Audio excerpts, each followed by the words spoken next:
Kalau kita mau ditolong oleh Allah dengan cara ajaib, tunjukkan keyakinan kita dalam kondisi-kondisi yang ajaib, yang sulit. Justru saat itu Allah akan menunjukkan pertolongan-pertolongan yang ajaib. Kalau kondisinya biasa-biasa aja, maka Allah akan menolong kita juga biasa-biasa aja. Dan tipsnya, kadang-kadang kita harus nekat sedikit. Karena hanya dengan sedikit nekat, kita bisa belajar tawakal. Kalau semuanya harus dihitung logis, kapan kita akan belajar tawakal? Ini kayaknya nih kurang logis nih. Memang kita butuh hitung-hitungan logis, ilmiah butuh. Cuman sedikit nekat itu dibutuhkan juga. Harus dikombin nih. Logika, iman, nekat. Logika, hitung-hitungan ilmiah. Iman, yang penting kita melakukannya tidak melanggar syariat. Nekat, disitulah bab tawakal.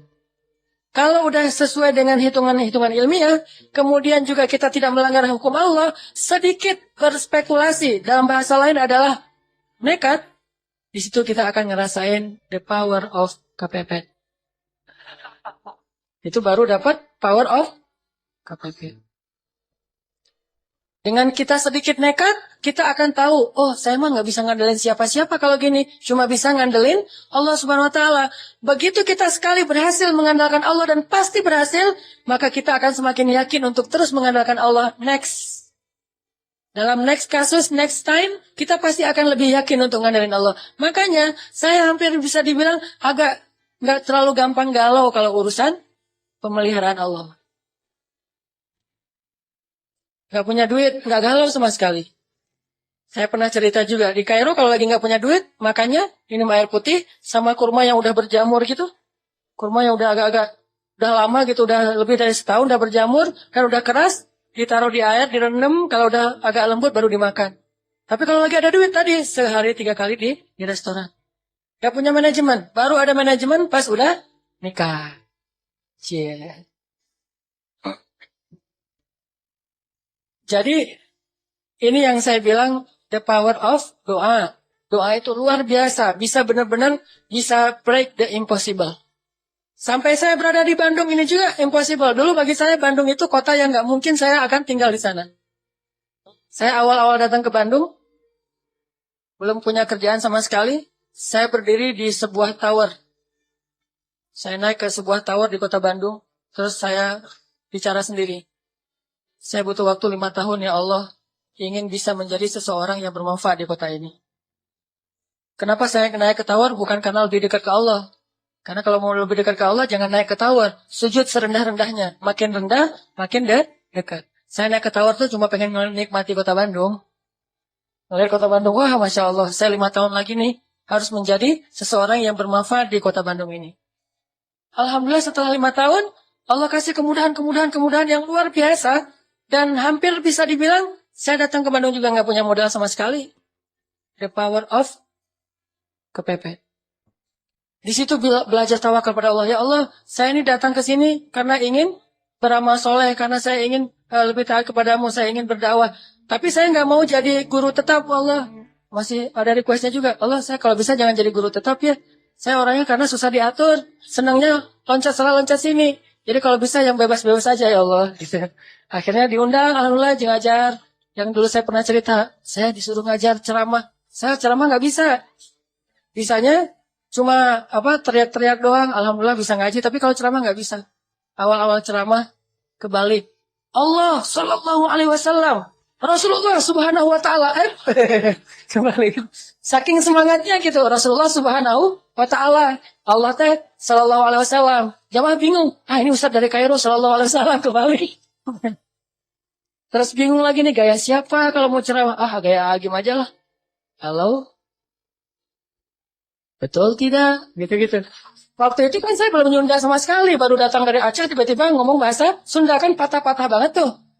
Jadi orang yang dengar juga kasihan ngeliatnya. Aduh kasihan ya misalnya. Udahlah kan. Mereka mau dengar bukan karena enak ceramahnya. Karena kasihan. Lihat aja. Ternyata nggak nyaman gaya Agim.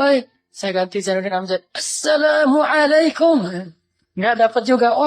Nggak nyaman juga. Akhirnya be yourself no matter what they say lah. Akhirnya ceramah yang sebisanya saya aja. Udah mulai nulis-nulis buku. Nulis-nulis buku pertama, saya penulis, saya kulinya, saya direkturnya, saya ngejualnya. Saya nulis buku. Judulnya Tadabbur Al-Quran. Terus saya kirim ke Sumatera, ke Kalimantan, ke teman-teman Kairo yang udah pulang. Kirim pakai bus. Terus juga pakai beberapa paket yang ngirim keluar kota. Bawa pakai dus Marlboro gitu kan, buku kan berat tuh kalau pakai dus Marlboro. Saya angkat sendiri di Soekarno-Hatta. Wah, ternyata itu penulis bukunya. Angkat buku. Nih saya mau ngirim ke buku apa nih? Buku tentang Tadabbur Al-Quran. Oh ya, siapa penulisnya? Hanan Attaqi gitu. Oh ya. Padahal saya jualan di book fair. Kan ada book fair di Braga dulu tuh, di Islamic Book Fair. Jualan, alhamdulillah dari percikan imannya Pak Mamirudin, kasih satu space buat saya, display buku saya. Saya bikin X banner, saya bawa naik motor hujan-hujan pakai jas hujan gitu, turunin buku, basah-basah, naruh disusun-susun, setelah disusun-susun, saya balik lagi ke toilet, ganti baju yang agak-agak keren gitu, seolah-olah penulis, baru balik lagi. Saya udah pakai dasi gitu, udah penulis gitu kan. Pas orang datang, oh ini buku siapa? Ini wajahnya, mirip. Jadi di cover buku itu wajah saya paling gede tuh. Tulisannya kecil, yang penting wajah saya. Biar orang kan lagi pencitraan, pengen terkenal, namanya juga pengen terkenal, jadi wajahnya gede, judulnya kecil. Pas orang lihat ini buku siapa yang nulis? Mirip. Oh iya, ini penulisnya minta tanda tangan, tanda tangan. Dari situ mulai banyak acara, udah gitu bikinlah beberapa lembaga. Dari situ saya mencoba, itu awal saya ngerasa feeling guilty kan. Kok saya belajar jauh-jauh cuma untuk ngajar-ngajar gini terus dibayar? Saya harus bikin dakwah yang saya nggak dibayar. Akhirnya setelah 7 tahun kayak gitu, Allah kasih ilham, muncullah pemuda hijrah. Dan saya merasa dengan pemuda hijrah ini hilang sedikit feeling guilty-nya. Karena bisa berdakwah yang tidak ada lagi orientasi-orientasi apapun selain pengen berkhidmat kepada agama Allah Subhanahu wa taala. Tapi itu perjalanan semuanya tidak akan terjadi kecuali dengan doa. Kalau ngandalin ilmiah, nggak kayak gitu. Ilmiahnya harusnya saya pulang dari Kairo tuh udah di Banda Aceh aja. Ngapain jauh-jauh ke Bandung. Atau ilmiahnya saya nggak usah ke Kairo. Udah aja sekolah di Banda Aceh atau kuliah di Banda Aceh. Tapi nggak pakai ilmiah doang. Pakai iman. Pakai rububiyah. Pakai keyakinan bahwa Allah yang di Indonesia dengan Allah di Mesir sama. Sedikit nekat kadang dibutuhkan.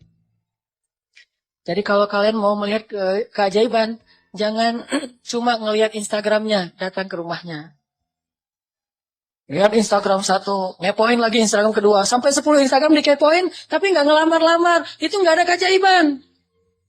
Mau ngelihat keajaiban? Ini rumahnya di mana? Udah aja di komen, Neng rumahnya di mana? Saya mau datang. Udah aja kayak gitu. Tunggu aja keajaiban. Keajaiban apa? Di blog sama dia. Gara-gara nggak bisa masuk lagi Instagram. Kenapa saya di blog? Kayak orang aneh kata dia. Tapi kan namanya juga usaha kan. Jangan menyerah. Ulangi lagi komen berikutnya. Sehingga kita terkenal komentator yang paling banyak menghampiri akun-akun yang keren-keren. Komen di situ. Sampai kalau perlu jangan setengah hati. Kecuali akhwat ya. Kalau yang cewek mungkin banyak batasan. Ini yang di atas-atas sebetulnya nunggu keberanian teman-teman di bawah. Jangan. Jadi kalau nggak berani nekat itu berarti agak mentalnya tuh masih kurang. Harus berani nekat. Nekat berani apa? Berani ditolak, berani disuruh pulang, berani dimarahin, berani. Pokoknya datang aja. Ayahnya ini, kolonel. Udah datang aja. Pas datang kirain siapa? Ternyata ayahnya ketua geng motor misalnya. Wah nggak apa-apa. Bawa Kiki Briges tuh. Wah, Ki, temenin Ki, kemana? Mau ngelamar. Kalau bawa saya, karena ayahnya ternyata ketua geng motor. Oh ya udah, bawa sama Kiki. Ternyata Kiki juga pernah, tapi gagal misalnya. Misalnya, ya Ki, enggak, ininya contoh doang. Artinya, wah usaha aja, jangan setengah hati.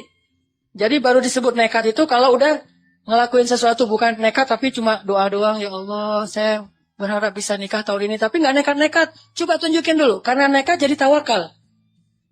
Nggak kenal, nggak apa-apa. Saking nekatnya, jauh kayaknya levelnya jauh banget nih. Kita orang biasa banget, dia mah bidadari banget. Seorang pengemis melamar bidadari. Wes. Jadi pengemis yang luar biasa nih. Kayak siapa? Julai. Pengemis melamar bidadari. Dan saya mah orang biasa. Tapi saya punya Allah, datang aja. Kan kita nggak tahu kalau belum mencoba kan. You don't know if you don't try. Itu pakai aja sebagai bahasa nekat, tapi setelah itu bismillahirrahmanirrahim. Allah, ya muqallibal qulub, wahai yang membolak-balikan hati. Udah segitu aja, Allah udah tahu lah keterusannya apa. Datang, ya Allah, engkau yang memiliki hati orang-orang yang ada di dalam rumah ini. Ayahnya, ibunya, dia, termasuk pembantu. Kadang-kadang pembantu itu bisa membuat orang terbolak-balik hatinya. Ayahnya masih bingung gitu, ibunya masih mikir-mikir, sindangnya juga masih mikir-mikir. Pembantunya yang, wah semangat. Pembantunya bilang, Neng, ibu teh udah sering ketemu anak laki-laki, tapi ini beda Neng. Pembantunya tuh cerewet, tapi cerewet yang positif. Ternyata si pembantunya tadi dibeliin, cuangki sama kita. Ikhtiar yang maksimal. Pembantu juga bisa dimanfaatin. Karena saya pernah memanfaatkan pembantu. Dan itu berhasil.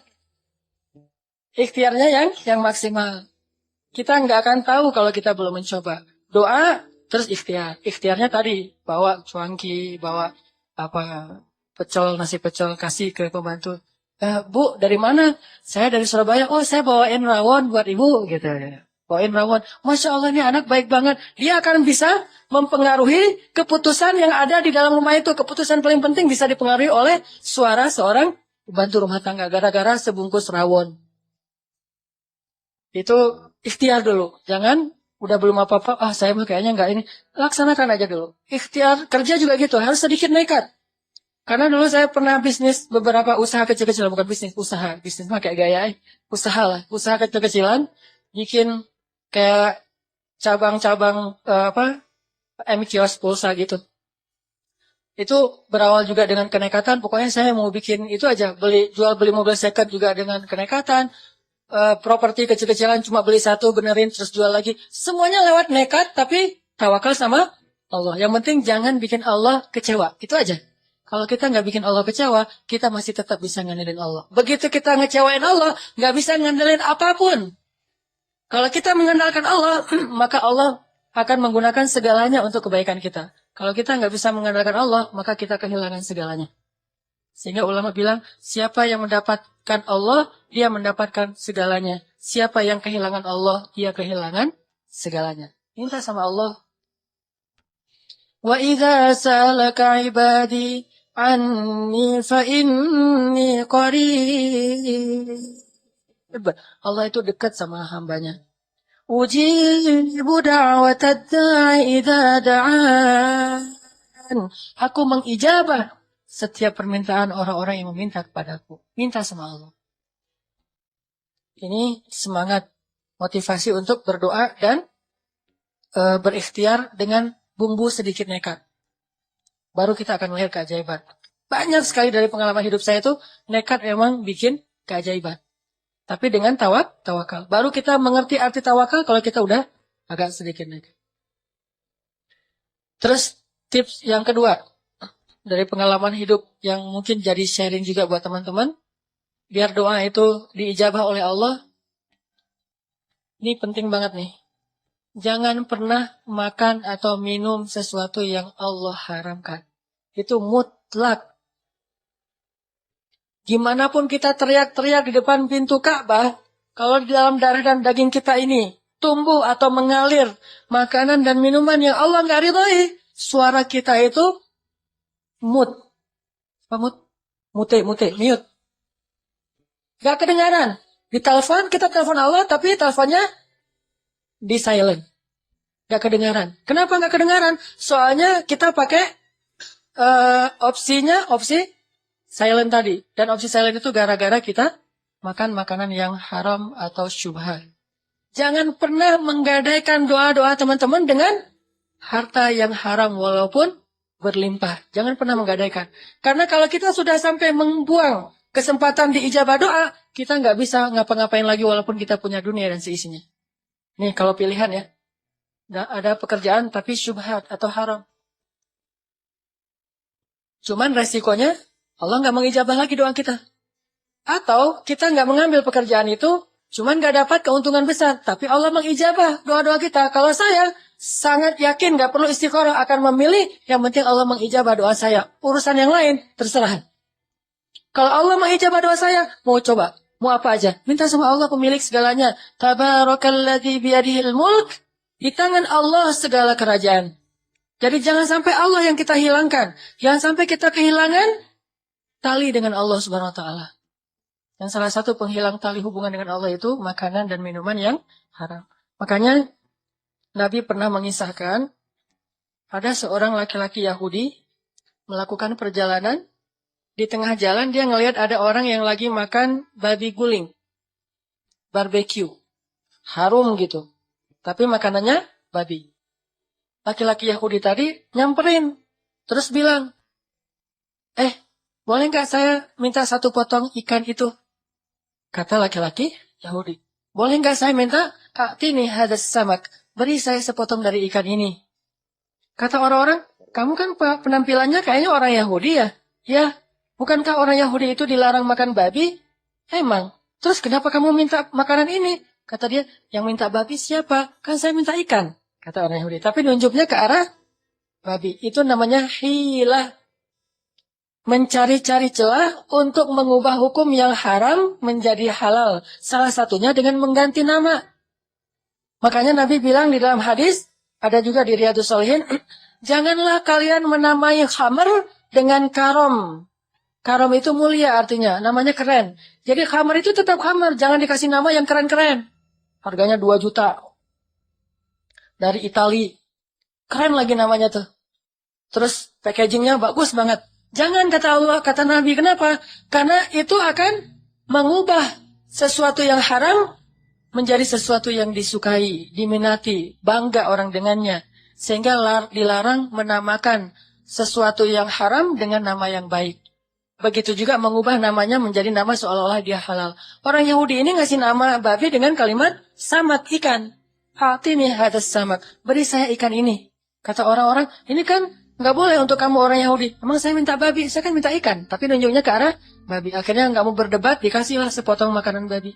Dia minum, dia makan, kemudian dia minum khamr. Udah selesai itu dia jalan. Jalan, dia jatuh di tengah perjalanan karena mabuk. Kemudian untanya hilang. Untanya membawa semua bekal-bekal dia. Terlunta-luntalah dia di tengah padang pasir. Ketika dia sadar, dia nggak punya apa-apa lagi. Waktu itu kemudian dia duduk. Lalu dia berdoa kepada Allah. Rabbi. Sampai di situ aja. Nabi kemudian ngasih komen terhadap hadisnya. Jadi Nabi yang menyampaikan ceritanya. Kemudian Nabi komen. Apa komen Nabi? Makaluhu haram. Malbasuhu haram. Mashrabuhu haram. Fa'anna yustajabu lidhalik. Makanannya haram. Minumannya haram. Kemudian tempat tinggal pakaiannya haram. Bagaimana Allah akan mengijabah doa dia? Sehingga laki-laki itu mati di tengah padang pasir dalam keadaan terlunta-lunta. Datang lagi seorang sahabat namanya Sa'ad bin Abi Waqqas. Datang kepada Rasulullah, ya Rasulullah, doakanlah saya supaya Allah mengijabah doa-doa saya. Karena saya berdoa itu Allah belum mengijabah saja. Saya mohon tawassul dari engkau ya Rasul. Dengan wasilahmu semoga Allah mengijabah doa saya. Kata Nabi, ya Sa'ad, atib mat'amak. Wahai Sa'ad, bersihkanlah makananmu dari yang haram. Lalu Sa'ad kemudian membalikan semua keuntungan-keuntungan ribanya. Dan dia tidak mau lagi makan riba sebagai seorang rentenir. Kemudian akhirnya dia berdoa lagi. Dan sejak saat itu Sa'ad terkenal sebagai seorang ahli diijabah dalam doa. Karena meninggalkan usaha-usaha yang tidak Allah ridhoi. Jadi kalau mau melihat keajaiban dalam doa, jangan pernah masukkan makanan dan minuman yang haram ke dalam tubuh kita. Mending kita lapar daripada kita memakan sesuatu yang Allah haramkan. Kecuali darurat. Kalau darurat boleh. Kan kaidah fikihnya, ad-darurah tubihul mahzurah. Yang darurat itu membolehkan yang tidak boleh. Kita kelaparan di tengah hutan. Gak ada makanan kecuali, maaf tadi babi misalnya. Maka boleh kita makan babi. Tapi jangan digulai, di sate, di segala macam. Ada yang di dendeng gitu ya. Disimpan, ada yang sampai dikalengin. Buat apa? Buat nanti kalau lapar lagi. Enggak, makan darurat itu hanya untuk menghilangkan rasa lapar yang sangat. Kalau udah hilang rasa lapar yang sangat, udah agak nyaman, udah tinggalkan itu. Begitu juga dalam urusan yang lain. Kalau kita darurat banget, boleh menggunakan harta yang haram. Tapi sebatas menghilangkan unsur darurat kita saja. Anak sakit. Gak punya uang sama sekali. Minjam ke teman-teman gak ada yang bisa nolong. Akhirnya terpaksa kita menggunakan sistem-sistem yang Allah gak ridhoi. Tapi sebatas untuk bisa membiayai pengobatan anak. Jangan ngutangnya 1 miliar. Padahal pengobatannya 10 juta. Kenapa ada 990 jutaan? Karena itu buat tambahan modal. Nah, ini bukan darurat namanya. Selama kita menjaga yang ini, Allah berjanji akan uji da'wat da'i. Aku akan mengijabah doa-doa kalian. Jangan pernah menggadaikan doa. Yang terakhir, kalau pengen doa kita diijabah oleh Allah, ijabahlah panggilan Allah. فَلْيَسْتَجِيبُوا لِي وَلْيُؤْمِنُوا بِي لَعَلَّهُمْ يَرْشُدُونَ.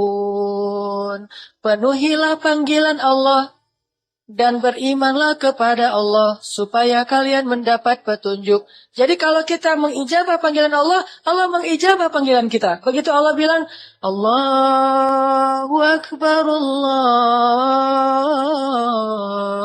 Akbar, labbaika ya Rabbi. Ngomongnya gitu. Labbaika ya Rabbi, aku penuhi panggilanmu ya Allah. Datang buru-buru, wudhu langsung datang ke masjid. Nanti begitu kita bilang, Allah ya Allah, labbaika ya abdi. Ada apa wahai hambaku? Allah buru-buru datang kepada kita. Seperti kita buru-buru datang kepada Allah, seperti itu juga Allah buru-buru datang kepada kita. Seperti kita berleha-leha atau menunda-nunda waktu untuk datang kepada Allah, seperti itu juga Allah menunda-nunda waktu untuk datang kepada kita ketika kita panggil. Ana inda dhanni abdi bi. Aku tergantung di mana hambaku. Fadhkuruni adzkurkum. Ingatlah aku ingat kalian.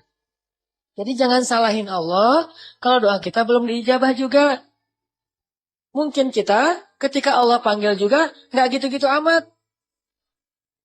Sehingga Allah juga akan mengimbangi gimana perlakuan kita kepada Allah. Kenapa kayak gitu? Biar dengan cara kayak gitu kita menjadi lebih taat kepada Allah. Sebetulnya nggak ngimbangin sih. Allah tetap Rahman dan Rahim. Cuman dalam bab itu doang. Di sisi yang lain, Allah tuh ngasih nikmat kepada kita tuh nggak ngelihat kita soleh apa enggak. Terus saya dikasih nikmat kan? Kita membangkang ke Allah, tetap dikasih hidup, dikasih bahagia, dikasih nafas dan seterusnya, tetap dikasih nikmat. Cuman dalam bab doa aja Allah mau ngimbangin kita. Jadi Allah tetap nggak akan zalim sama hambanya. Cuman dalam bab itu Allah nggak mau, kecuali melihat kita sungguh-sungguh kepada Allah. Begitu dengar kadang-kadang, apalagi kadang-kadang kita datang ke masjidnya belum azan. Datang ke masjid untuk sholat subuh jam 11 malam. Udah langsung datang. Ngapain kamu jam 11 malam ke masjid? Pengen sholat subuh. Ini misalnya saking luar biasanya. Kayak siapa? Said Ibnul Musayyib. 30 tahun mendengar azan di dalam masjid. Nggak pernah mendengar azan di luar masjid. Artinya sebelum azan udah masuk masjid. Kalau kita kayak gitu, Allah juga gitu. Kita baru mau angkat tangan, udah dikabulkan. Kok bisa gitu ya Allah? Kan kita datang ke masjid sebelum azan. Kayak Nabi tuh baru membatin doang dalam hati, udah Allah kabulkan. Belum juga ngomong. Ya Allah, udah datang langsung. Ada miss call gitu. Wah, ditunggu ya. Nanti kita wawancara kerjaan. Belum juga berdoa.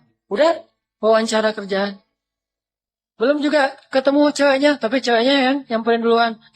Ustadz, boleh nggak saya ta'arufan sama yang ikhwan yang itu? Oh, yang itu yang mana? Yang ini? Yang itu. Bukan ke sini. Yang di belakang Ustadz. Oh, yang di belakang saya. Ya udah, nanti saya kenalin, kasih aja CV-nya. Ternyata yang nyamperin duluan, ceweknya ngasih CV duluan. Ini karena kita duluan datang kepada Allah sebelum Allah panggil. Udah sekali, begitu juga ya akhwat. Begitu Allah katakan, wahai hamba-hambaku, atau katakanlah kepada perempuan, tutuplah aurat-aurat mereka. Kalau kita ijabah panggilan Allah, Allah juga akan mengijabah panggilan kita. Sedikit nekat supaya belajar tawakal. Kemudian yang kedua, jangan campuri daging dan darah kita dengan makanan yang haram. Yang ketiga, ijabahlah panggilan Allah, sehingga Allah mengijabah panggilan kita. Kalau udah bisa kayak gini, insya Allah teman-teman mudah dalam hidup. Mau kerjaan mudah, mau sekolah mudah, mau nikah mudah, mau punya anak mudah. Ya Allah, ya Rabbi, ya Ilahi. Andalkan Allah, jangan andalkan makhluk. Walaupun mustahil sekalipun. Jangan kita membatasi yakin kita kepada Allah hanya dengan kata-kata mungkin dan mustahil. Kalau gitu Allah hanya akan ngasih kepada kita hal-hal yang mungkin. Kalau kita masih yakin kepada Allah terhadap hal yang mustahil, Allah ngasih kepada kita yang impossible. Tergantung gimana kita. Saya yakin kepada Allah akan maha penyembuh kalau sakitnya cuma flu. Minum obat flu atau obat sakit kepala. Allah fa'idha maritu fahuwa yashfin. Kalau saya sakit, Allah maha penyembuh. Allah sembuhkan. Tapi begitu sakitnya parah, kita nggak yakin lagi sama Allah. Yakin kepada makhluk. Padahal makhluk mah nggak boleh kita yakini, hanya boleh kita ikhtiar. Ke dokter itu babnya ikhtiar, bukan bab iman. Nggak boleh beriman kepada dokter, beriman kepada obat, tapi ikhtiarnya kepada dokter dan obat sesuai dengan tuntunan Allah. Imannya kepada Allah, karena Allah bisa saja tidak menyembuhkan penyakit kita walaupun kita udah, bahkan dokter aja bisa sakit. Apalagi yakin kepada penggandaan uang. Sampai ada salah satu driver Grab kalau nggak salah, ngomong, Kang, itu ada juga ternyata di Jawa Barat ya, yang bisa menggandakan uang. Sama kayak yang Kanjeng, bisa menggandakan uang katanya. Saya jadi galau, karena kalau bisa kayak gitu saya senang banget. Mending saya nggak usah jadi driver Grab lagi, saya mah ke situ aja. Lumayan saya ada uang 1 juta, siapa tahu bisa jadi 5 juta, kata dia. Saya bilang, Kang, itu dia yang menggandakan uang itu namanya bisnis apa, Kang? Bisnis jasa. Kalau dia bisa menggandakan uang, ngapain dia capek-capek bisnis jasa? Udah aja duit dia sendiri digandain, udah gitu nggak perlu lagi berusaha, nggak perlu lagi berikhtiar, nggak perlu lagi kerja. Pakai mahar 5 juta, nanti digandain jadi 10 juta. Ngapain dia capek-capek kerja? Kalau dia bisa menggandakan uang sendiri. Begitu dia ada uang 1.000, saya gandain Ada uang 10.000, gandain kan gampang kan? Ngapain kerja lagi? Dia kerja karena dia nggak bisa menggandakan uang. Saya bilang, oh gitu kan? Ini artinya, saking kita lemahnya iman kepada Allah, sampai akhirnya kita melakukan hal-hal yang sebetulnya nggak logis sama sekali.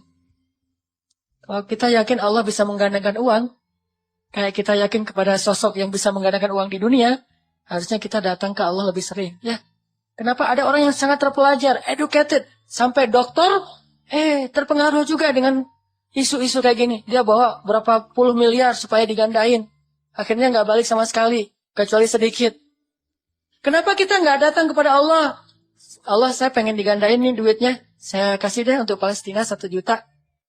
Kata Allah, perumpamaan orang yang berinfak di jalan Allah seperti menanam benih yang nanti ujung-ujungnya dikasih 700 kali lipat. Kenapa kita nggak yakin sih sama Allah yang menyatakan di dalam Al-Quran dengan benar sekali, Shadaqallahul Azim? Kenapa kita yakin kepada makhluk yang lagi-lagi terbukti bahwa itu bohong, tapi masih aja yakin?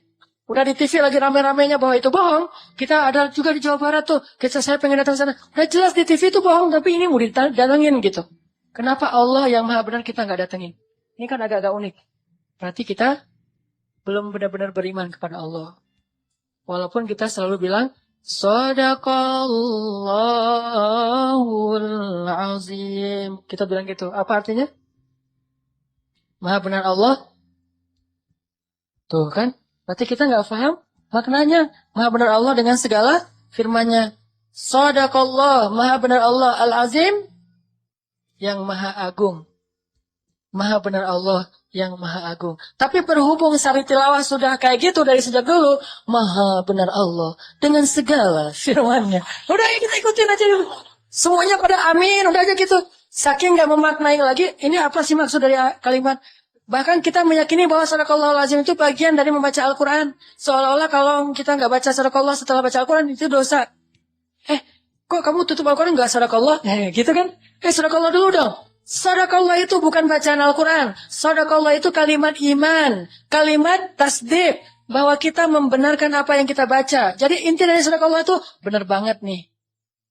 Jadi anak kekinian mungkin bilangnya selain Shadaqallah, Dzalikal kitabul la raiba fi. Wah, benar banget. Itu sama dengan Shadaqallahul Azim. Cuma lebih utama kita pakai bahasa Al-Quran, Shadaqallahul Azim. Tapi artinya benar banget nih.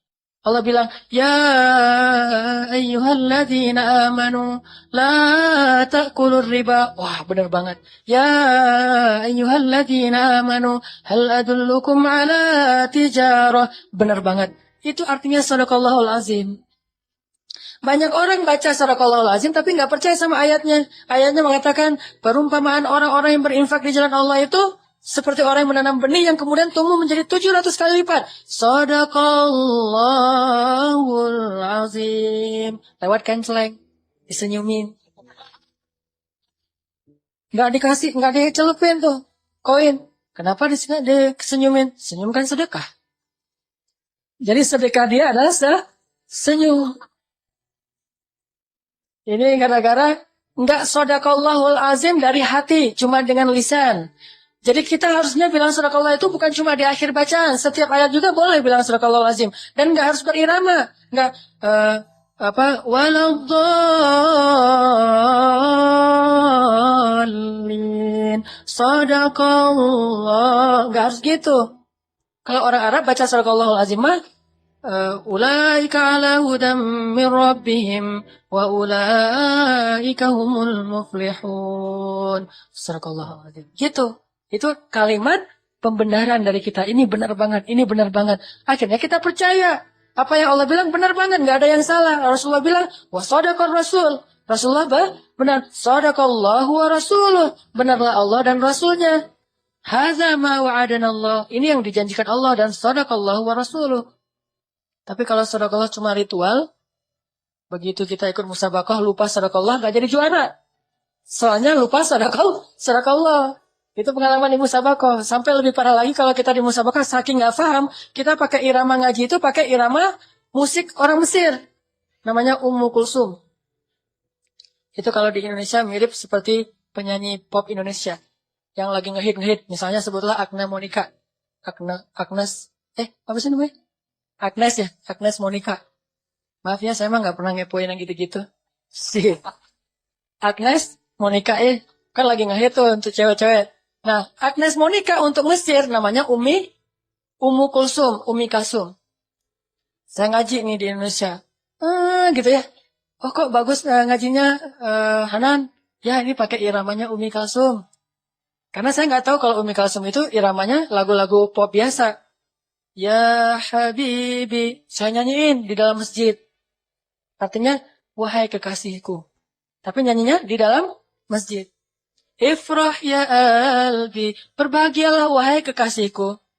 Sampai ada lagu. Kenapa engkau tidak menjawab panggilanku?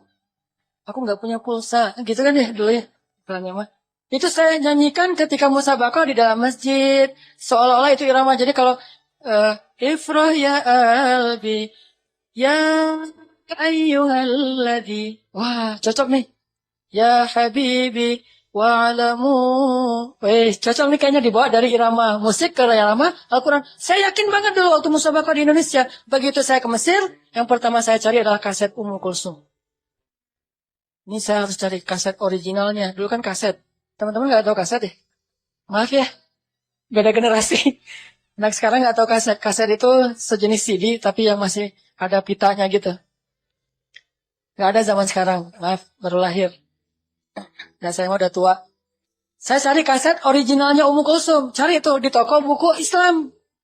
Tafsir, hadis. Cari kaset Ummu Kulsum.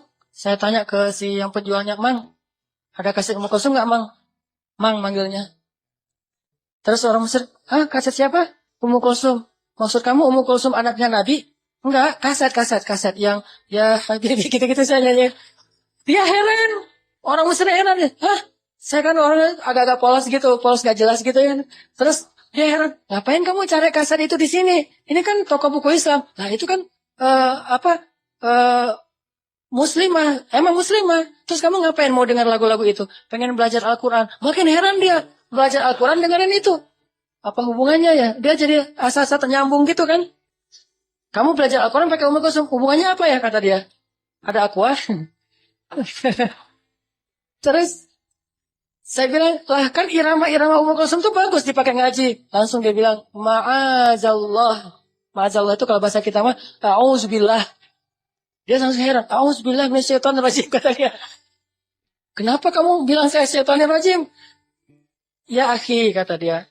Kulsum itu lagunya lagu umum. Irama musik-musiknya, irama musik-musik yang cuma cinta-cintaan.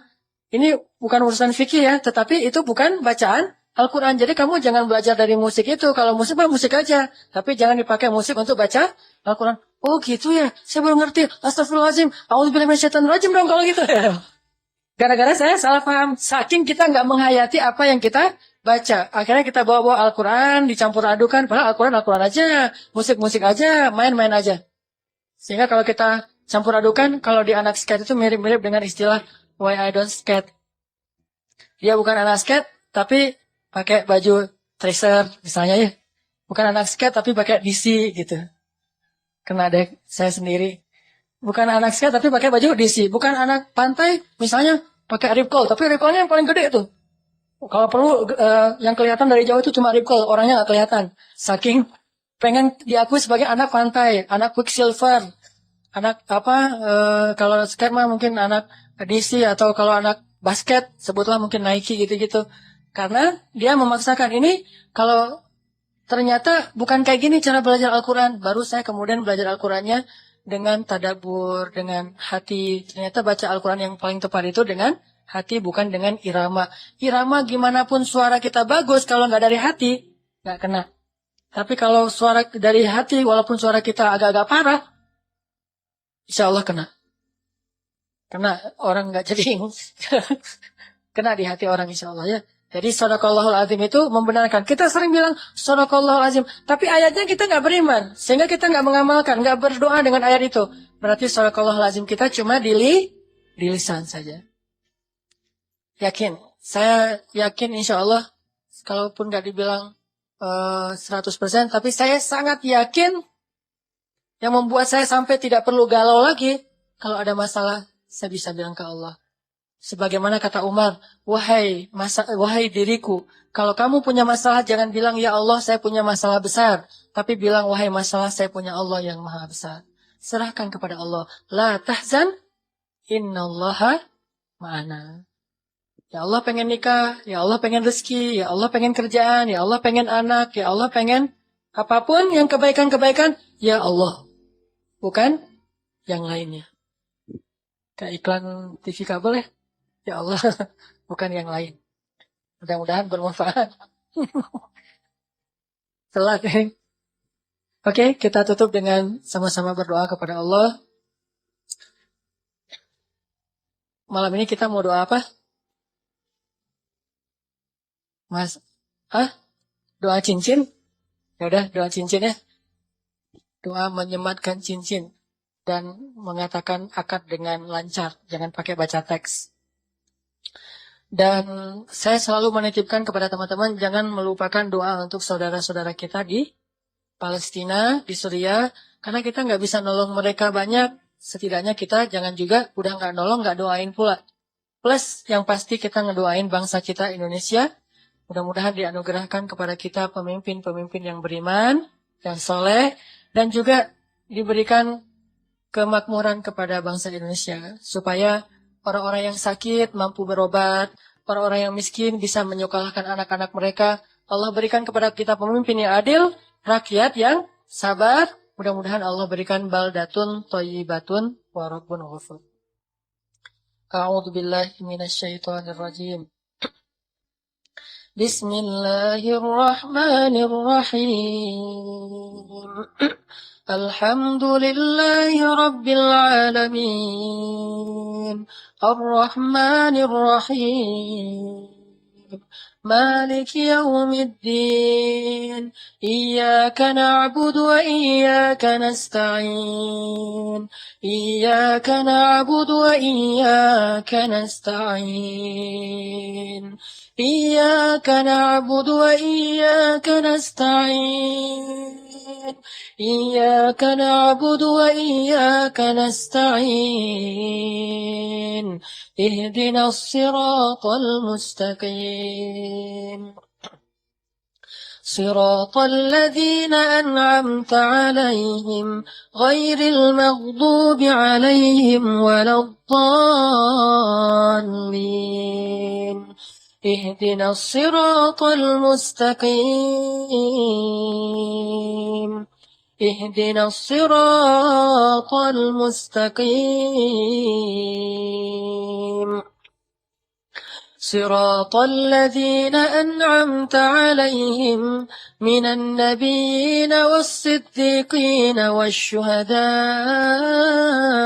والصالحين صراط الذين أنعمت عليهم من النبيين والصديقين والشهداء والصالحين اهدنا الصراط المستقيم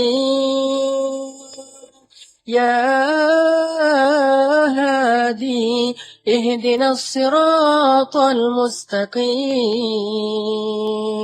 يا مقلب القلوب يا مقلب القلوب يا مقلب القلوب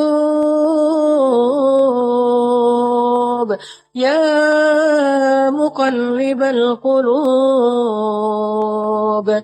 ثبت قلوبنا يا الله ثبت قلوبنا على دينك يا مصرف القلوب صرف قلوبنا إلى طاعتك اللهم اهد شباب المسلمين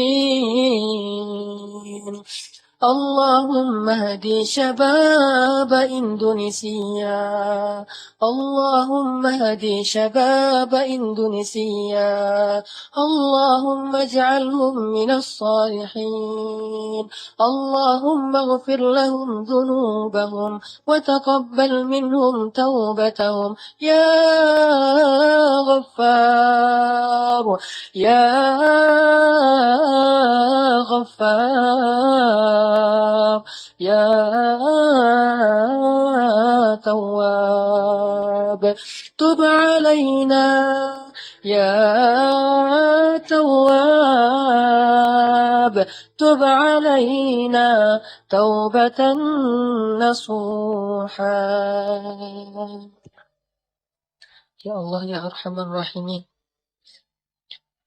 Engkaulah yang menggenggam hati setiap hamba-Mu ya Allah. Kami serahkan hati kami untuk berada di dalam genggaman dan kasih sayang-Mu ya Allah. Jangan biarkan hati kami digenggam oleh hawa nafsu dan syaitan ya Allah. Genggam eratlah hati kami ya Allah. Dan jagalah ia sampai akhir hayat kami ya Allah. Tanpa Engkau, hati kami akan terbolak-balik antara kebatilan dan kemungkaran ya Allah. Kami takut. Mungkin hari ini kami sering ke masjid, senang kepada taklim, bergaul dengan orang-orang yang soleh, orang-orang yang baik. Tetapi jika Engkau tidak menggenggam hati kami, justru di akhir hayat itu, mungkin bisa saja hati kami condong kepada kebatilan, condong kepada kemusyrikan, condong kepada kemungkaran, sehingga matilah kami dalam keadaan su'ul khatimah. Kami berlindung kepadamu dari su'il khatimah ya Allah. Genggamlah hati kami, senantiasa dalam ketaatan sampai akhir hayat kami ya Allah. Kami merasakan hati kami, kadang iman bertambah, kadang iman turun. Kadang iman naik, kadang iman turun, kadang iman bertambah, kadang berkurang. Kadang iman kami dalam keadaan kuat, kadang iman kami dalam keadaan lemah. Setiap hari kami merasakan naik turunnya iman. Jika kami tidak menyerahkan hati kami kepadamu, siapa yang bisa menolong kami ya Allah? Betapa ruginya kami ya Allah, jika sepanjang hidup kami beramal solih, malam hari kami tahajud, setiap hari kami ke masjid, siang hari kami berpuasa, dengan harta kami bersedekah, sepanjang hidup kami beramal solih, tetapi jika akhir hayat kami syirik, di akhir hayat kami su'ul khatimah, maka sia-sialah semua kebaikan-kebaikan kami sepanjang hidup kami ya Allah. Karena yang menjamin seseorang itu adalah akhir hayatnya, baik dan buruknya. Jika akhir hayat seseorang baik, walaupun sepanjang hidupnya dia berbuat buruk, maka Engkau akan mengampuninya dan memasukkannya ke surga. Jika akhir hayatnya buruk, walaupun sepanjang hidupnya beramal soleh, maka gugurlah segala amal-amalannya dan menjadi penghuni neraka. Kami berlindung kepadamu dari su'ul khatimah ya Allah. Sebagaimana Engkau memberi hidayah kepada kami sepanjang hidup kami, terutama sejak kami hijrah, maka berilah juga hidayah kepada kami di akhir hayat kami ya Allah.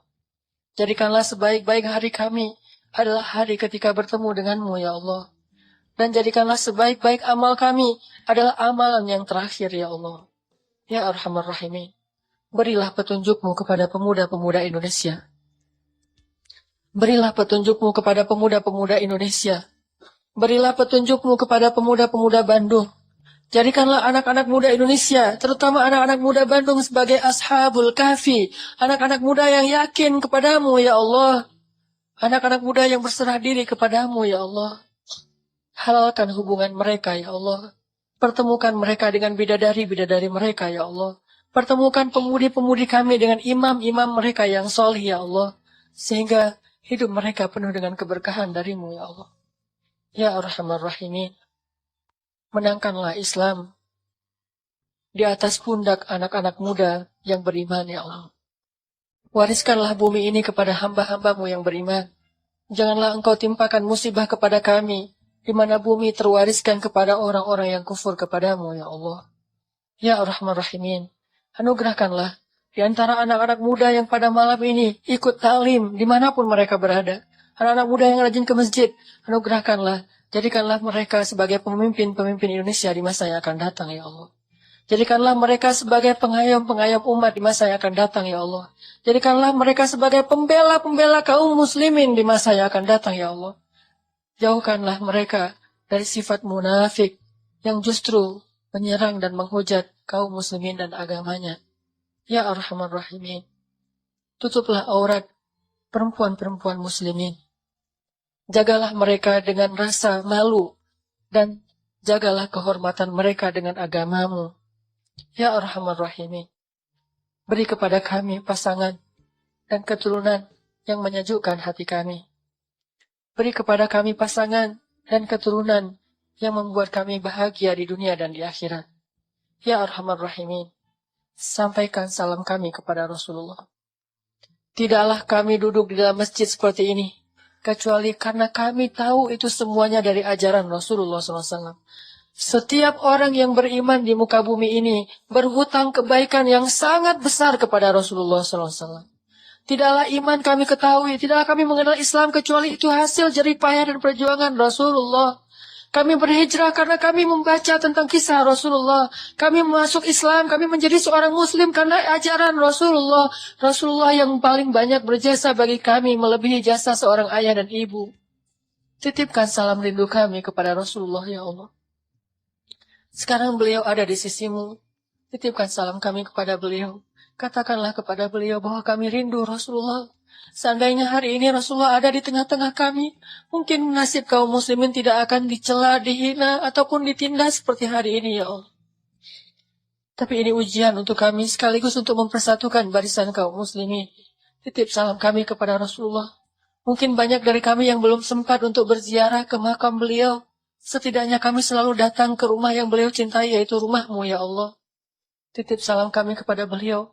Sampaikan kepada beliau, kami berharap suatu saat nanti di padang mahsyar, beliau mau memberi kami syafaat dengan seizinmu ya Allah. Ya Arhamar Rahimin, titip salam kami kepada Abu Bakar As-Siddiq, kepada Umar bin Khattab, kepada Ali bin Abi Thalib, kepada Bunda Khadijah, kepada Ibunda Aisyah. Sungguh kami mencintai mereka semuanya karenamu ya Allah. Dan ajarkanlah kami agar bisa menjadi pejuang-pejuang hebat seperti mereka kelak ya Allah. Ya Arhamar Rahimin, maafkanlah kami yang belum bisa menolong saudara kami di Palestina dan di Suriah ya Allah. Kami sadar kalau kami masih zalim. Siang malam kami tertawa, nikmat hidup bersama keluarga kami. Seolah-olah kami tidak ingat ada saudara kami yang setiap hari menangis di kamp-kamp pengungsian di Suriah dan Palestina ya Allah. Ada saudara kami yang terusir dari kampung halamannya di Myanmar, ya Allah. Tapi kami tidak bisa berbuat banyak. Maafkanlah kekurangan kami, ya Allah. Kami belum bisa membantu mereka. kecuali hanya dengan mengisikan sedikit dari harta kami untuk kami kirimkan untuk mereka. Tapi itu sama sekali belum bisa menyelesaikan masalah mereka. Maafkanlah kami ya Allah. Kami hanya bisa mendoakan mereka. Tolonglah kaum muslimin ya Allah. Engkaulah maha penolong. Tolonglah kaum muslimin di Palestina. Tolonglah kaum muslimin di Suriah. Jangan lagi ada perang dan penjajahan terhadap saudara kami ya Allah. Kami sering menikmati hidup kami bersama teman-teman kami. Di antara kami ada yang senang main skate, ada yang senang musik, ada yang senang main BMX, ada yang senang bola. Kami bisa menikmati hidup kami setiap sore dengan ceria. Kami berkeringat, kami sehat, kami tertawa bersama teman-teman kami. Tapi banyak saudara kami di Palestina dan di Suriah, mereka tidak bisa hidup senikmat kehidupan kami.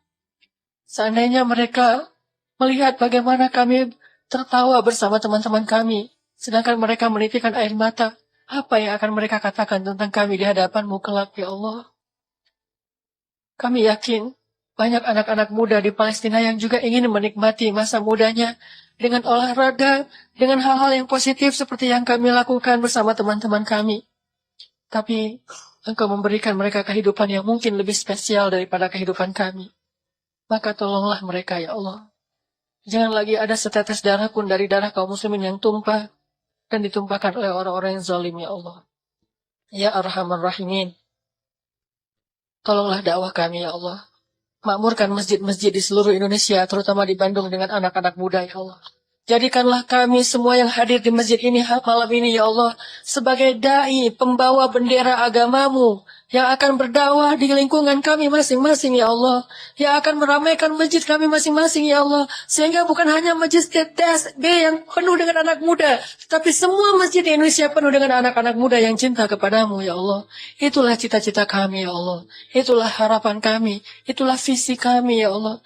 Maka tolonglah dakwah kami. Mudah-mudahan kelak kami bisa mendengar seorang presiden Indonesia yang hafal Al-Quran, menjadi imam dalam sholat kami, membacakan ayat-ayat yang jarang kami baca karena bukan ayat-ayat yang ada di juz 30, tetapi ayat yang ada di seluruh Al-Quran. Kami rindu diimami oleh seorang presiden yang hafiz Al-Quran, yang membaca Al-Quran dengan khusyuk, yang membuat rakyatnya menangis ketika sholat di belakangnya. Ya Allah, mudah-mudahan kami bisa menikmati hari itu, ya Allah. Hari ketika wakil presiden kami mengumandangkan azan, memanggil rakyatnya untuk beribadah kepadamu, ya Allah. Lalu presiden kami mengimami sholatnya. Seperti Abu Bakar, Umar, Utsman, dan Ali. Rabbana, atina fid dunya hasanah, wa fil akhirati hasanah. Alhamdulillahi rabbil alamin. Hamdan kathiran tayyiban mubarakan fih, kama yuhibbu rabbuna wa yarda. Ashhadu an la إلا الله وحده لا شريك له وأشهد أن محمدا عبده ورسوله لا نبي بعده اللهم صل وسلم وبارك على سيدنا محمد كما ذكره الذاكرون الأخيار وصل وسلم وبارك على سيدنا محمد ما اختلف الليل والنهار وصل وسلم وبارك على سيدنا وحبيبنا ومولانا محمد وعلى المهاجرين والأنصار عباد الله أوصيكم ونفسي بتقوى الله وتزودوا فإن خير الزاد التقوى إن أكرمكم عند الله أتقاكم فاتقوا الله ما استطعتم ولقد قال الله تعالى في القرآن الكريم أعوذ بالله من الشيطان الرجيم يا أيها الذين آمنوا اتقوا الله حق تقاته ولا تموتن إلا وأنتم مسلمون. Jamaah Jumat yang dirahmati Allah Subhanahu wa taala.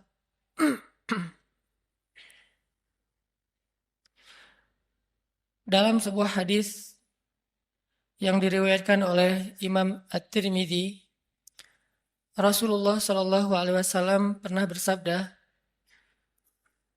An Abdullah bin Mas'ud radhiyallahu an qala Rasulullah sallallahu alaihi wasallam, Ala ukhbirukum biman yahrumu 'alan nar aw biman tahrumu 'alaihi an-nar ala kulli qaribin hayyinin sahlin. Dari Abdullah bin Mas'ud radhiyallahu an ia berkata, Rasulullah Shallallahu Alaihi Wasallam bersabda, maukah kalian aku beritahu orang-orang yang tidak akan disentuh oleh api neraka, atau orang yang tidak akan masuk ke dalam api neraka? Mereka adalah setiap orang yang memiliki sifat qaribin hayyinin sahlin. Hadis riwayat At-Tirmidzi. Dalam riwayat yang lain disebutkan ala kulli hayyinin layyinin qaribin sahlin. Orang yang memiliki 4 sifat, yaitu sifat hayyin, sifat layyin, sifat qaribin, dan sifat sahlin. Shadaqa Rasulullah Sallallahu Alaihi Wasallam. Jamaah yang dirahmati Allah, ada 4 sifat yang kita bisa ambil di dalam beberapa hadis tadi. Sifat yang sangat diistimewakan oleh Allah Subhanahu wa taala pada diri seorang hamba. Bahkan Nabi Shallallahu Alaihi Wasallam sampai memberikan jaminan, siapapun yang memiliki 4 sifat ini, tahrumu alaihin nar.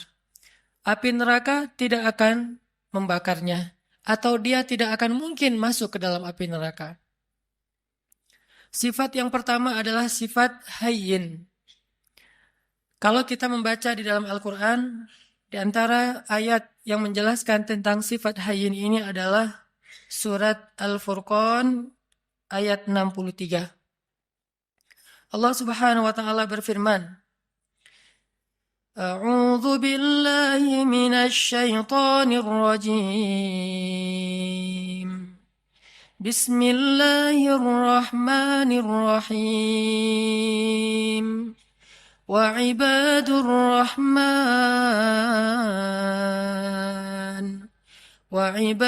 rahmanil ladzina yamshuna 'alal ardi hauna. وَإِذَا خَاطَبَهُمُ الْجَاهِلُونَ قَالُوا سَلَامًا. Sadaqallahul Azim. Di antara ciri hamba Allah yang dicintai oleh Allah yang Maha Rahman adalah yamshuna 'alal ardi hauna. Orang yang berjalan di muka bumi dalam keadaan haunan atau hayyinan. Haunan atau hayyinan, para ulama menerjemahkan adalah orang yang memiliki sifat tawadhu, rendah hati. Dan sifat rendah hati ini adalah sifat dasarnya seorang hamba. Bahkan kalau kita memberi judul terhadap ayat yang pertama turun kepada Nabi SAW, maka ayat yang pertama turun kepada Nabi itu ada 2 judul atau 2 tema besar. Tema yang pertama adalah tentang kebesaran Allah, dan tema yang kedua adalah tentang kehinaan seorang hamba. Itulah ayat yang pertama turun kepada Nabi. Iqra bismi rabbikal ladzi khalaq. Ini ayat tentang kebesaran Allah. Khalaqal insan min 'alaq. Ini tentang kerendahan makhluk. Atau Iqra wa rabbukal akram. Allah yang maha mulia. Alladzi 'allama bil qalam. Yang maha tahu segala sesuatu dan mengajarkan ilmu kepada manusia. Allamal insan ma lam ya'lam. Mengajarkan kepada manusia apa yang sama sekali mereka tidak tahu. Jadi kalau kita mau ngasih judul terhadap ayat atau wahyu yang pertama turun kepada Nabi SAW, ternyata yang berhubungan dengan makhluk, ayat yang pertama turun itu adalah ayat tentang tawadhu, ayat tentang rendah hati. Rendah diri bahkan di hadapan Allah dan rendah hati di hadapan makhluk. Karena ini adalah sifat dasarnya seorang hamba. Tidak mungkin disebut hamba ketika dia meninggikan diri, menganggap dirinya mulia, menganggap dirinya di atas, menganggap dirinya tinggi. Karena dasarnya seorang hamba itu adalah rendah. Sehingga ketika seorang hamba meletakkan dirinya pada status yang Allah telah tempatkan dia, baru Allah akan memuliakan dia. Tidaklah seseorang bersedekah kecuali hartanya akan bertambah, dan tidaklah seseorang merendahkan dirinya kecuali Allah akan mengangkat derajatnya. Tapi sebaliknya, ketika seorang hamba menempatkan dirinya di posisi yang lebih tinggi, maka Allah akan menjatuhkan dia sebagaimana Allah menjatuhkan iblis. Ana khairum min, saya lebih baik daripada dia, kata iblis. Maka sejak saat itu iblis diusir dari surga dan dikutuk untuk selama-lamanya. Sifat rendah hati bahkan rendah diri di hadapan Allah Subhanahu wa taala adalah identitas aslinya makhluk. Identitas aslinya hamba. Dan inilah ciri hamba yang dicintai Allah Subhanahu wa taala. Hayyin. Kalau kita belajar kepada Rasulullah Shallallahu alaihi wasallam, di antara contoh-contoh bagaimana Nabi menunjukkan hayyinan, sifat tawadu, rendah hatinya beliau kepada sesama, adalah kisah ketika Nabi Shallallahu alaihi wasallam duduk di antara sahabat-sahabat Ahlu Sufah. Ahlu Sufah itu adalah istilah untuk segolongan sahabat yang miskin. Yang mereka makan roti dari bahan yang kasar. Rotinya itu kasar dan keras, sehingga kalau ingin dimakan, roti itu harus direndam dulu dengan air baru bisa dimakan. Saking kasar dan kerasnya roti ini. Dan dalam bahasa Arab, ini diistilahkan dengan qadid. Ketika Nabi duduk di antara para sahabat miskin, lalu mereka menghidangkan roti-roti yang keras di hadapan Nabi, lalu mereka merasa tidak enak hati karena malu kepada Rasulullah, menganggap Rasulullah tidak pantas makan roti seperti yang mereka makan. Apa kata Nabi? Sesungguhnya saya adalah anak seorang perempuan yang biasa makan qadid.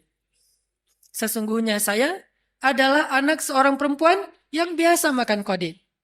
Nabi ingin menempatkan dirinya sama dengan yang lain, sehingga yang lain tidak merasa canggung kepada beliau. Dan beliau mengatakan, saya sudah biasa makan makanan seperti ini dari dulu juga. Jadi kita sama. Akhirnya para sahabat merasa nyaman makan bersama Rasulullah SAW. Ini namanya hayyin. Tidak mencari perbedaan, tidak menganggap dirinya tidak pantas atau tidak level dengan orang lain, tetapi justru merendahkan diri sehingga menjadi sama dengan orang lain. Bahkan dalam riwayat yang lain yang mungkin ceritanya juga cukup terkenal, walaupun ulama memberikan judul yang berbeda-beda terhadap kisah ini, adalah kisah ketika Nabi bertemu dengan sekelompok penggembala ternak. Dan di Arab pada masa itu, yang menggembala ternak rata-rata bukan menggembala ternak pribadinya, bukan miliknya. Biasanya milik orang kaya, digembalai oleh orang-orang miskin. Sama kayak Nabi dulu pernah menggembala ternak-ternak orang Mekah, bukan ternak beliau sendiri. Ketika Nabi duduk di antara para penggembala, maka Nabi menyampaikan, tidaklah Allah mengutus seorang Nabi, kecuali mereka pernah menggembala ternak. Kenapa Nabi mengatakan ini? Mungkin ada ulama yang memberi judul hadis ini dengan judul tentang karakter building, tentang leadership. Tetapi jangan lupa bahwa angle lain dari kisah ini adalah sesungguhnya Nabi mencari persamaan antara beliau dengan orang di sekelilingnya. Bahwa beliau mengatakan, tidaklah Allah mengutus seorang Nabi kecuali pernah menggembala ternak. Seolah-olah menggembala ternak itu adalah pekerjaan yang mulia. Dan membuat mereka tidak pesimis, tidak rendah diri di hadapan Nabi SAW. Ini adalah cara-cara cerdas Nabi SAW dalam menyampaikan akhlak, menunjukkan akhlak hayyin, rendah hati di antara para sahabat. Banyak lagi hadis-hadis yang luar biasa, kisah-kisah bagaimana Nabi rendah hati di antara orang lain, di antara para sahabat. Bahkan ketika Nabi SAW berbicara dengan anak kecil, maka Nabi akan jongkok supaya setara ukuran tubuh beliau dengan tubuh anak kecil. Tidak berbicara seolah-olah beliau adalah seorang atasan kepada anak kecil yang bekerja di rumah beliau seperti Anas bin Malik. Ini bahasa-bahasa hainan, orang-orang yang rendah hati di hadapan makhluk. Dan Allah Subhanahu wa taala seringkali mengingatkan manusia tentang sifat rendah hati dengan cara menyebutkan asal muasal penciptaan manusia. Hampir semua ayat tentang penciptaan manusia ada pesan moral tentang hainan, rendah hati di dalamnya. Tidakkah kalian perhatikan dari apa kalian diciptakan? Ada ayat diciptakan dari tanah, ada ayat diciptakan dari dua manusia yaitu Adam dan Hawa. Ada ayat yang diciptakan dari setetes air yang hina. Ada ayat yang diciptakan dari segumpal darah. Intinya adalah kalian harus tahu diri bahwa kalian sebetulnya bukan siapa-siapa. Allah lah yang telah memberikan kepada kalian kehormatan dan kemuliaan. Intinya adalah rendah hati. Hampir semua ayat tentang penciptaan manusia ada pesan tentang rendah hati di dalamnya. Makanya Nabi SAW mengatakan, di antara 4 sifat yang paling dicintai Allah kepada makhluk adalah hayyin, sifat rendah hati. Memandang orang lain sama dengan dirinya. Dan di antara makna sombong atau takabur adalah merendahkan orang lain dan menganggap dirinya lebih baik daripada orang lain. Jamaah yang dirahmati Allah Subhanahu wa taala. Sifat yang kedua, hayyinin layyin. Layyin ini secara bahasa artinya bertutur kata dengan bahasa yang lemah lembut. Kalau kita memperhatikan bagaimana Islam bisa memadukan antara lemah lembut dengan ketegasan, ini menunjukkan betapa akhlak dalam Islam itu sempurna. Karena banyak orang yang tidak bisa memadukan dua hal ini, seolah-olah ketika bersikap lemah lembut, dia menjadi lemah. Dan ketika bersikap tegas, dia menjadi kasar. Padahal tegas dan kasar sesuatu yang berbeda, lemah dan lembut juga sesuatu yang berbeda. Layyin dan tegas, lemah lembut dan tegas, sesuatu yang bisa dipadukan. Karena dua-duanya akhlak yang mulia. Mustahil dua akhlak mulia itu tidak bisa dipadukan. Itu mustahil. Yang tidak mungkin dipadukan adalah akhlak mulia dan akhlak yang tercela. Maka kalau ketegasan kita sepakati sebagai akhlak mulia, pasti mungkin sekali untuk memadukan ketegasan dengan sikap lemah lembut. Bahkan salah satu ayat yang cukup jelas mengajarkan kepada kita tentang sikap lemah lembut dalam situasi apapun adalah ayat ketika Allah mendidik Musa dan Harun ketika mengutus keduanya untuk berdakwah kepada Firaun. Ketika Allah mengutus Musa dan Harun berdakwah kepada raja yang paling zalim yang pernah hidup di muka bumi, bukan hanya raja yang keras, yang kasar, bahkan raja ini pernah mengaku dirinya sebagai Tuhan. Bukan hanya syirik, tapi dia mengaku sebagai Tuhan. Dia mengatakan, Ana Rabbukumul A'la. Saya adalah Tuhan kalian yang paling tinggi. Ketika Allah mengutus Musa dan Harun untuk berdakwah kepada raja yang paling jahat ini, apa kata Allah? Wa qula lahu qawlan layyinan.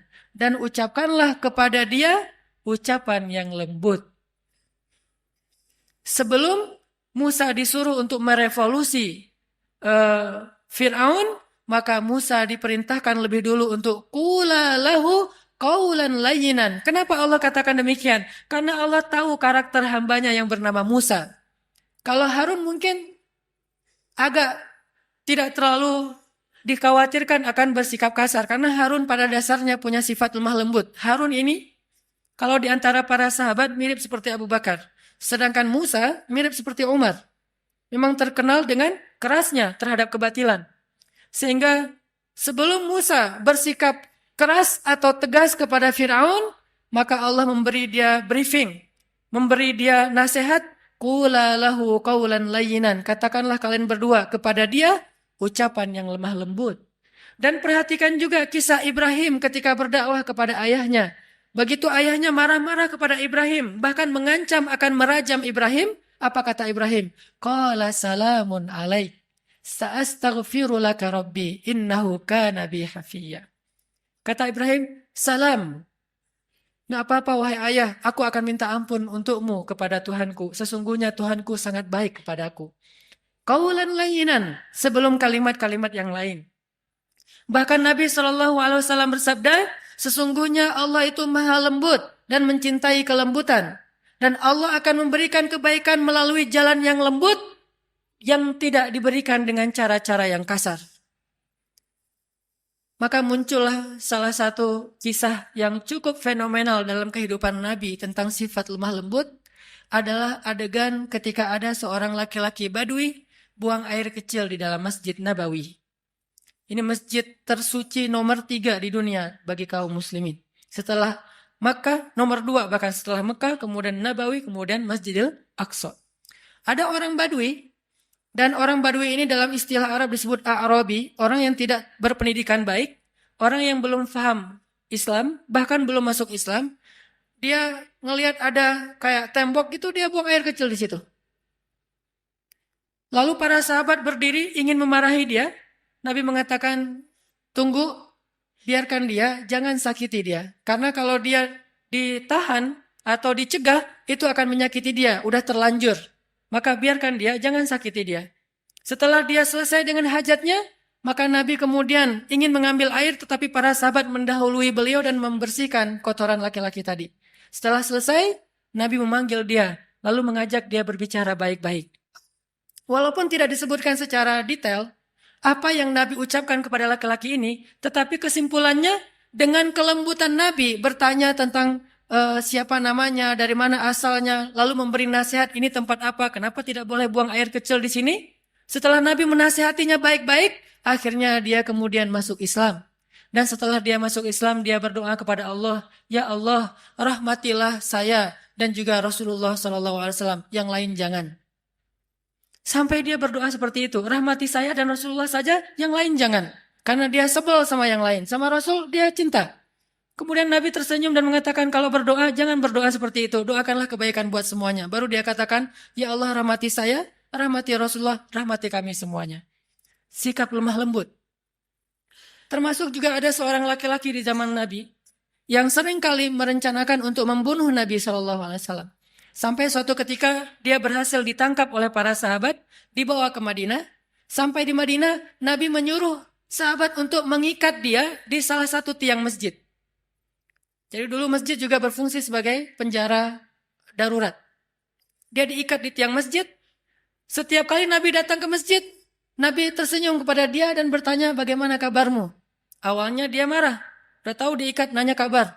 Terus Nabi datang lagi, dia ditanya, gimana kabarmu hari ini? Gimana kabarmu hari ini? Terus Nabi bertanya. Intinya Nabi menyapa dia, walaupun dia musuh. Dan ternyata lama-kelamaan, dengan sapaan Nabi yang lembut, tulus, dan senyum Nabi yang luar biasa, akhirnya dia menjawab, baik wahai Muhammad.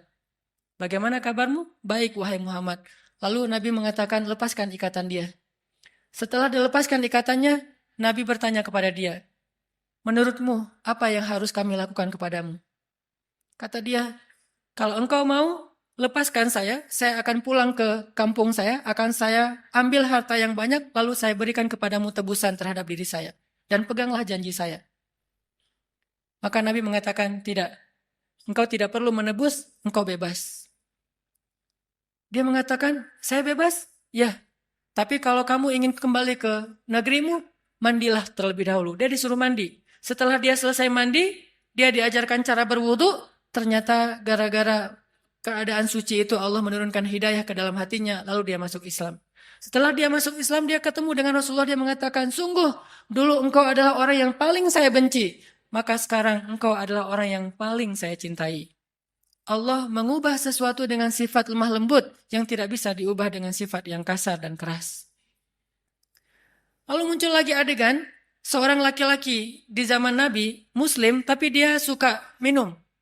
Lalu ketika dia dalam keadaan mabuk, dia suka mengganggu orang di jalan. Sehingga ditangkap oleh para sahabat, dihadirkan kepada Nabi. Nabi mengatakan, ikat dia di depan masjid. Lalu Nabi mengatakan, kita akan menghukum dia dengan cara, setiap orang yang datang ke masjid, mengambil sendalnya dan memukul dia dengan sendal mereka. Setiap masuk masjid. Setiap masuk masjid, sendal dipegang, pukul. Dan memukulnya pun di bagian yang tidak akan melukai. Mungkin di lengannya atau di kakinya. Dipukul, lalu masuk ke masjid. Supaya dia sadar. Lalu tiba-tiba ada seorang laki-laki, sahabat, memukulnya sambil mencela. Dengan mengatakan, celaka kamu. Maka Nabi SAW mengatakan, jangan begitu. Janganlah engkau membantu syaitan untuk mencelakakan saudaramu. Tegas, tetapi tetap menjaga kehormatannya. Sampai Nabi bersabda, kalau kita baca kitab Riyadhus Shalihin, ada bab yang khusus masalah ini. Nabi bersabda, jika budak perempuan kalian berzina, maka cambuklah dia, tetapi jangan mencela dia. Kalau dia berzina untuk kedua kalinya, cambuklah dia, tetapi jangan mencela dia. Kalau dia berzina lagi untuk ketiga kalinya, maka juallah dia walau dengan harga seutas tali yang murah, tetapi jangan mencela dia. Dalam Islam tidak ada ruang untuk mencela siapapun. Tetapi hukum, hak agama untuk ditegakkan. Sedangkan celaan bukan bagian dari agama. Ini sikap lemah lembutnya Islam tanpa kehilangan ketegasannya. Kemudian Nabi juga mengatakan tentang bagaimana seorang suami kepada istri. Istausu bin nisa'i khairan, fa innal mar'ata khuliqat min dhila, wa inna a'wajad dhila a'lah. Perlakukanlah istri kalian dengan lemah lembut, dengan baik. Karena sesungguhnya perempuan itu tercipta dari tulang rusuk. Dan tulang rusuk yang paling bengkok itu yang atasnya. Jika kalian terlalu kaku, keras, mereka akan patah. Dan jika kalian membiarkan mereka tetap bengkok, istausu bin nisa'i khairan. Perlakukan mereka dengan lemah lembut. Ini diantara banyak sekali riwayat-riwayat tentang pentingnya sifat lemah lembut, walaupun bukan berarti tidak ada ketegasan sama sekali. Yang ketiga, setelah hayyinin, rendah hati, layyinin, lemah lembut, ada sahlin. Sahlin itu mudah dan memudahkan. Kalau ke dirinya easy going, kalau ke orang lain itu dia sangat gampang, enjoy gitu. Tidak terlalu mempersulit urusan orang lain. Dan saking ingin memudahkan urusan orang lain, Nabi SAW sering kesulitan sendiri. Saking ingin memudahkan urusan orang lain, sampai beliau sering kesulitan sendiri. Di antaranya, suatu saat Nabi sedang berada di pasar, tiba-tiba ada seorang perempuan, kemudian meminta Nabi, "Hei anak muda, temenin saya belanja." Nggak tahu kalau itu Rasulullah. Ditemenin sama Nabi, angkat barang-barangnya, sampai selesai semuanya, kemudian diantarkan ke rumahnya, sehingga Nabi jadi tidak menyelesaikan hajatnya sendiri, demi memudahkan urusan orang lain. Karena Allah berfirman, siapa yang memudahkan urusan saudaranya di dunia, maka Allah mudahkan urusan-urusan dia nanti di akhirat. Dan kita tahu akhirat itu hari ketika urusan akan sangat sulit dan kepayahan. Nabi memudahkan. Bahkan dalam sebuah riwayat yang juga cukup terkenal, suatu pagi Nabi SAW lapar. Kemudian beliau datang ke dapur, istrinya membuka-buka, kalau bahasa kita mungkin membuka panci gitu, ingin mencari makanan apa di dapur. Ternyata hari itu Aisyah belum memasak apa-apa. Sehingga Nabi ketika lagi buka-buka panci di dapur, tiba-tiba Aisyah muncul. Nabi tidak ingin mempersulit Aisyah, sehingga tiba-tiba Nabi mengatakan, "Ya Aisyah, hari ini saya berpuasa." Sehingga Aisyah otomatis mengatakan, "Oh ya sudah kalau gitu sekalian, memang saya hari ini tidak memasak. Bukankah puasa sunnah boleh niat belakangan dengan syarat belum makan apa-apa?" Akhirnya Nabi yang tadinya niat tidak puasa, gara-gara tidak ada makanan dan tiba-tiba Aisyah muncul. Dan kalau Nabi sampai ketahuan lagi buka-buka panci, nanti Aisyah terpaksa harus belanja, masak segala macam. Untuk memudahkan Aisyah, Nabi mengatakan langsung, "Aisyah, hari ini saya berpuasa." Sehingga Aisyah tidak perlu merasa bersalah karena tidak memasak hari itu. Lihat bagaimana Nabi memudahkan urusan keluarganya. Bahkan ketika ditanya kepada Aisyah, "Ya Aisyah, apa yang dilakukan Nabi di rumah?" Aisyah mengatakan, "Nabi di rumah sibuk menyelesaikan semua urusan istri-istrinya." Jadi Nabi kalau di luar, orang berlomba-lomba menyelesaikan hajat beliau, kalau di rumah, beliau justru sibuk dan tidak berhenti untuk menyelesaikan hajat keluarganya. Menyelesaikan urusan orang lain, sahlin, memudahkan.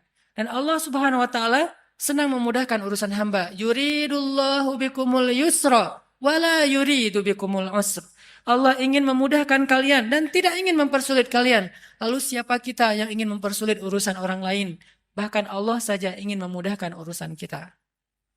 Yang terakhir, jamaah yang dirahmati Allah, sifat yang dicintai Allah dari seorang hamba adalah qaribin. Qaribin ini lalu menjadi bahasa Indonesia, karib, artinya dekat. Akrab, tidak jaim. Orangnya itu mudah untuk bergaul. Baru kenal dengan dia langsung akrab. Dan juga bukan berarti dia terlalu sok akrab atau caper dan seterusnya, tetapi mudah bergaul dengan dia. Tidak ada jarak, tidak membuat orang sungkan. Rasulullah SAW ketemu dengan siapapun, orang itu akan mudah curhat kepada beliau. Bahkan seorang perempuan yang baru kenal beliau, dengan nyaman curhat kepada beliau. Datang seorang perempuan mengatakan, "Ya Rasulullah, bukankah Allah la yastahi minal haq?" Allah tidak malu kalau kita ngomong tentang suatu kebenaran. Kata Nabi, "Ya, memangnya ada apa?" Kata dia, "Ya Rasulullah, bagaimana cara membersihkan haid?" Seorang perempuan nyaman bertanya itu kepada Rasulullah. Dan pasti tidak akan nyaman bertanya itu kepada yang lain. Bagaimana cara membersihkan haid? Nabi mengatakan, "Ya dibersihkan." Kata dia, "Ya tapi bagaimana?" Kata Nabi, "Ya dibersihkan." Kata dia, "Ya tapi bagaimana ya Rasul?" Akhirnya Aisyah yang mendengar pertanyaan ini memegang tangannya, membawa dia masuk ke dalam dan dijelaskan secara lebih jelas, lebih detail, karena Nabi tidak mungkin menjelaskan itu kepada yang bukan mahramnya. Tapi intinya di sini betapa seorang perempuan merasa nyaman untuk curhat, menanyakan perihalnya kepada Rasulullah, termasuk sampai turun ayat curhat di dalam Al-Quran. Tahukah kita surat curhat di dalam Al-Quran? Surat curhat itu namanya Al-Mujadalah atau Al-Mujadilah. Kalau kita baca Al-Mujadilah artinya curhat. Kalau kita baca Al-Mujadilah artinya perempuan yang sedang curhat. Sampai turun ayat tentang curhat, seorang perempuan datang kepada Rasulullah dan menanyakan perihal masalah keluarganya kepada Rasulullah SAW. Dan tidak ada orang yang datang kepada Nabi dalam keadaan kecewa. Maka jamaah yang dirahmati Allah Subhanahu wa taala, tunjukkan 4 sifat ini dalam kehidupan sehari-hari kita. Mulai dari keluarga, tetangga, siapapun, bahkan orang yang kadang kita tidak kenal di jalan. Bukankah dengan tersenyum kita bisa mencairkan suasana? Bukankah dengan sedikit mengalah itu tidak akan merugikan kita? Kita adalah muslim. Dan sebagai muslim, kita punya tanggung jawab untuk memperlihatkan bahwa Islam itu agama yang indah, agama yang terbaik. Jangan sampai agama Islam ini dicela justru karena akhlak kita yang tidak baik. Berarti kita telah mencoleng agama kita sendiri. Barakallahu li walakum.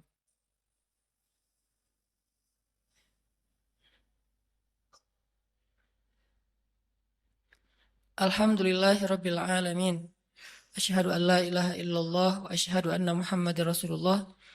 Allahumma salli wa sallim wa barik ala sayyidina wa habibina wa maulana Muhammadin wa ala alihi wa sahbihi ajma'in. Jamaah yang dirahmati Allah Subhanahu wa taala, Allah Subhanahu wa taala berfirman, Bismillahirrahmanirrahim. Ya ayuhan nas, ya ayyuhalladzina amanu, la yaskhar qaumun min qaum asa ayyakunu khairan minhum wala nisa'um min nisa' asa ayyakunna khairam minhun. Janganlah kalian saling mencela, karena bisa jadi orang yang dicela itu lebih baik daripada orang yang mencela. Begitu juga sekelompok perempuan. Jangan mencela kelompok perempuan yang lain, karena bisa jadi perempuan yang dicela itu lebih baik daripada yang mencela. Intinya, ayat-ayat akhlak di dalam Al-Quran itu sangat banyak, dan jangan lupakan bahwa akhlak itu sama pentingnya dengan akidah dan ibadah. Dan bukan berarti mengambil akhlak membuang akidah dan ibadah. Atau sebaliknya, mengambil akidah dan ibadah saja tapi mengabaikan akhlak. Islam adalah sebuah kesatuan. Memahami Islam itu harus kafah. Udkhulu fis silmi kafah. Masuklah kalian ke dalam agama ini secara utuh.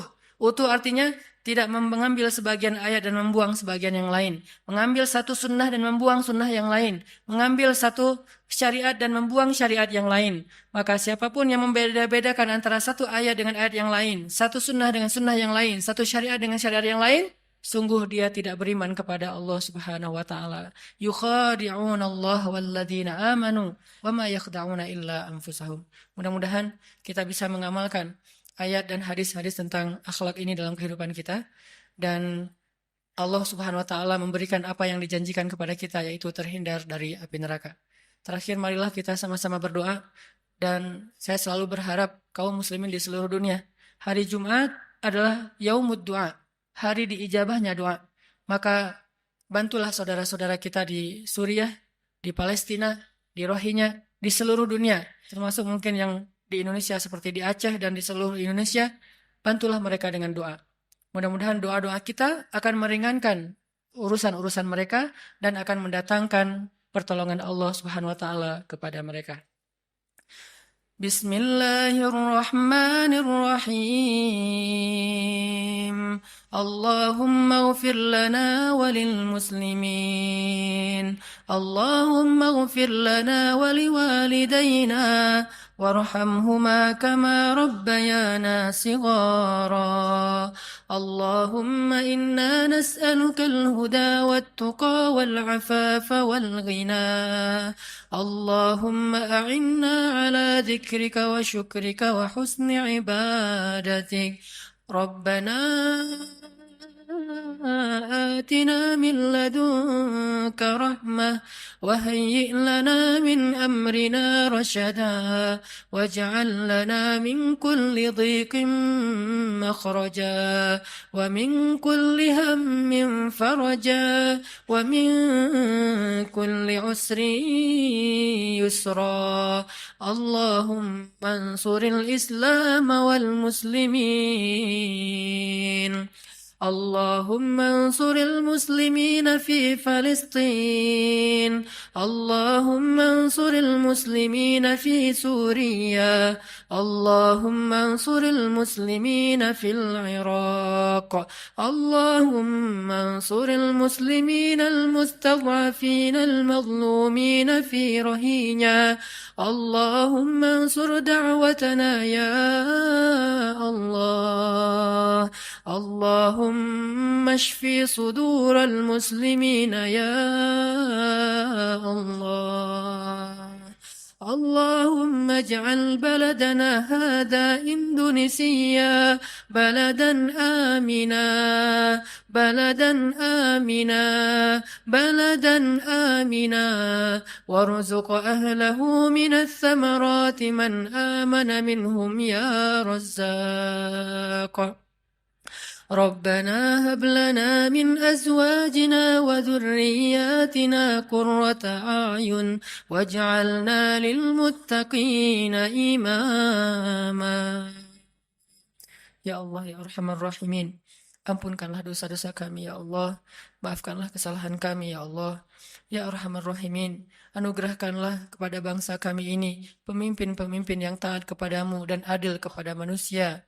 Berilah petunjukmu kepada pemimpin-pemimpin kami dan bimbinglah ulama-ulama kami. Berilah hidayahmu kepada pemuda-pemuda Islam di Indonesia dan bangkitkanlah Islam di tangan-tangan para pemudanya. Berikanlah kepada kami keluarga-keluarga yang menjadi penyejuk mata kami dan jadikanlah kami imam dalam ketakwaan. Ya Arhamar Rahimin, bantulah saudara-saudara kami di seluruh dunia, saudara-saudara kami di Palestina, di Suriah, di Irak, di Myanmar, di Yaman, di Mesir, dan di seluruh dunia ya Allah. Bantulah saudara-saudara kami di Nanggro Aceh Darussalam dan kuatkanlah kesabaran mereka. Hindarkanlah negeri ini dari malapetaka dan musibah-musibah yang akan mengambil dan menyakiti urusan dan menyulitkan urusan kaum muslimin. Ya Arhamar Rahimin, satukanlah barisan kaum muslimin, satukanlah hati kaum muslimin. Engkaulah yang menggenggam hati hambamu, tidak ada daya dan upaya kecuali dengan kebesaranmu ya Allah. Ya Arhamar Rahimin, jadikanlah kami termasuk di antara orang-orang yang menolong agamamu. Jangan engkau biarkan kami menjadi orang yang hanya duduk berpangku tangan dan membiarkan agamamu dalam keadaan terlunta-lunta. Ya Arhamar Rahimin, selamatkanlah kami di dunia dan di akhirat. Jauhkan kami dari azab kubur. Berikanlah kepada kami husnul khatimah. Rabbana atina fid dunya hasanah wa fil akhirati hasanah wa qina adzabannar. Qulu qawli hadza wastaghfirullah li wa lakum innahu huwal ghafurur rahim.